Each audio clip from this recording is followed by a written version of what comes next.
Hello friends, welcome to Harini cooks. இன்றைக்கி நம்ம செய்ய போகிற டிஷ் மோமோஸ்.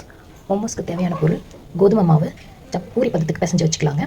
ஸ்டஃபிங்க்கு தேவையான பொருள் வெங்காயம், கோஸ், பீன்ஸ், பச்சை மிளகா, கொத்தமல்லி, கருவேப்பிலை. வானிலையில் எண்ணெய் ஊற்றி எண்ணெய் சூடானதும் கடுகு ஜீரகம் போட்டுட்டு கடுகு ஜீரகம் தாளித்ததும் வெங்காயம், பச்சை மிளகா போட்டு லைட்டாக சாட்டே பண்ணுங்கள். அதுக்கப்புறமா கொத்தமல்லி கருவேப்பிலை போட்டு லேசாக கொஞ்சம் சாட்டே பண்ணுங்கள். ஒரு 2 மினிட்ஸ் கழித்து இந்த கோஸும் பீன்ஸும் அதில் சேர்த்து தண்ணி சேர்க்காமல் ஒரு 5 நிமிஷம் சாட்டே பண்ணணுங்க. பாருங்கள், இந்த மாதிரி வெஜிடபிள்ஸ் 2/3 வெந்திருந்தால் போதுங்க.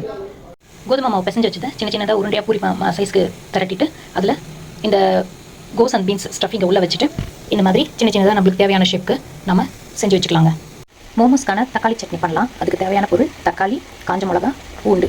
முதல்ல இந்த 3த்தையுமே சேர்த்து கடாயில் நல்லா ஒரு 5 நிமிஷம் தண்ணி ஊற்றி கொதிக்க வைக்கலாங்க. அது நல்லா சாஃப்டான ஆனதும் மிக்சியில் போட்டு அரைச்சி எடுத்து தாளிக்கலாங்க.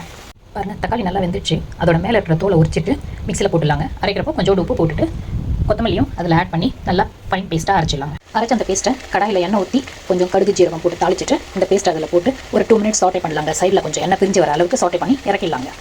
அதை இட்லி குண்டால வச்சு ஆவி பிடிச்சி எடுத்துடலாங்க. அது எடுத்தது இது மாதிரி இருக்குங்க. நம்ம இது வெந்துச்சுன்னு பார்க்குறதுக்கு இது நல்லா கிளாஸியாக இருக்கும். அது பார்த்தா அது வெந்துச்சுன்னு அர்த்தங்க. எடுத்து சர்விங் டிஷ்க்கு மாற்றிடலாம். இப்போ சர்விங் டிஷ்க்கு மாற்றியாச்சுங்க. அதோட சேர்த்து நம்ம செஞ்ச மோமோ சட்னியும் சேர்த்து வச்சு சர்வ் பண்ணிடலாங்க ஹாட்டாக. தேங்க்யூ.